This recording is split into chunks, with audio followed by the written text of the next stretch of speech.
Assalamualaikum warahmatullahi wabarakatuh. Di video kali ini saya akan membahas tentang asesmen kompetensi minimum atau disingkat AKM yang pada pelaksanaannya untuk jenjang SD dilaksanakan bagi siswa kelas 5. Oke, mari kita mulai.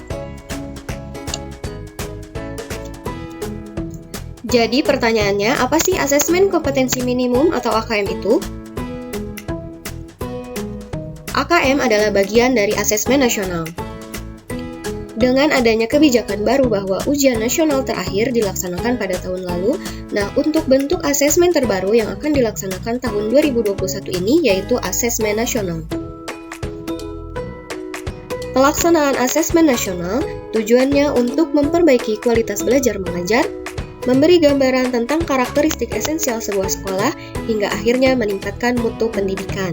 Nama waktu pelaksanaannya yaitu 2 hari, dengan metode tes full online yang utama, semi-online dan offline bagi sekolah tertentu.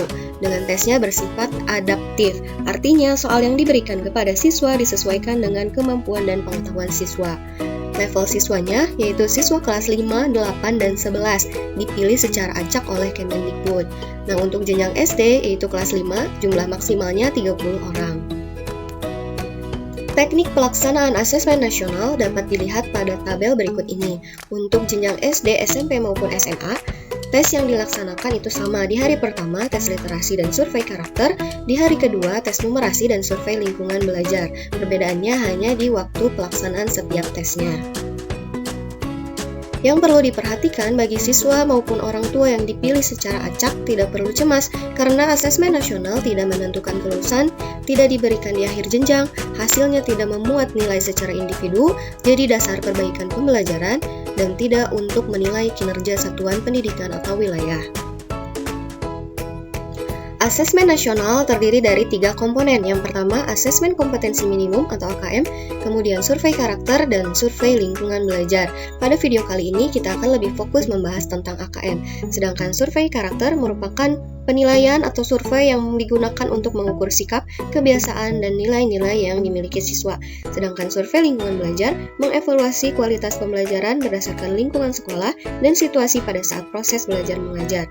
Khusus survei lingkungan belajar tidak hanya dilaksanakan oleh siswa, tetapi juga oleh guru dan kepala sekolah.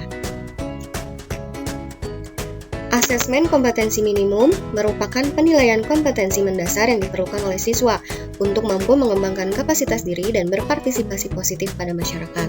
Nah, soal-soal AKM ini menyajikan masalah-masalah dengan beragam konteks yang diharapkan mampu diselesaikan oleh siswa menggunakan kompetensi literasi membaca dan numerasi yang dimilikinya. 2 komponen mendasar yang diukur dalam AKM, yang pertama itu literasi membaca dan numerasi. Literasi membaca merupakan kemampuan siswa untuk memahami, menggunakan, mengevaluasi, merefleksikan berbagai jenis teks untuk menyelesaikan masalah dan mengembangkan kapasitas individu sebagai warga Indonesia maupun warga dunia agar dapat berkontribusi secara produktif kepada masyarakat. Sedangkan numerasi merupakan kemampuan berpikir menggunakan konsep, prosedur, fakta, dan alat matematika untuk menyelesaikan masalah sehari-hari pada berbagai jenis konteks yang relevan untuk individu sebagai warga negara Indonesia dan dunia. Kemampuan literasi membaca dan numerasi ini adalah 2 kompetensi minimum bagi siswa untuk bisa belajar sepanjang hayat dan berkontribusi pada masyarakat. Bentuk-bentuk soal AKM terdiri dari 5 bentuk. Yang pertama, pilihan ganda. Yang kedua, pilihan ganda kompleks. Yang ketiga, menjodohkan. Yang keempat, isian singkat. Dan yang kelima, berbentuk uraian. Nah, sekarang mari kita lihat contoh soalnya. Yang pertama, yaitu pilihan ganda. Soal pada pilihan ganda ini, siswa hanya bisa memilih 1 jawaban yang benar.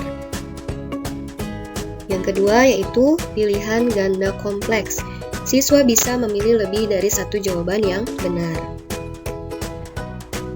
Yang ketiga yaitu soal menjodohkan.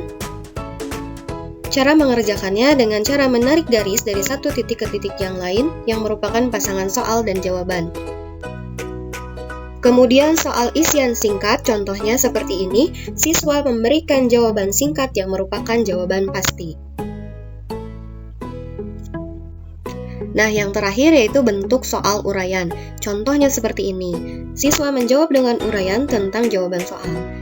Dan yang perlu diperhatikan pada soal AKM, setiap soalnya terdapat stimulus, bisa berupa gambar, infografis, maupun teks bacaan. Nah, bagi anak-anak semua bisa mencoba soal-soal AKM pada web resmi Kemdikbud, yaitu di pusmenjar.kemdikbud.go.id.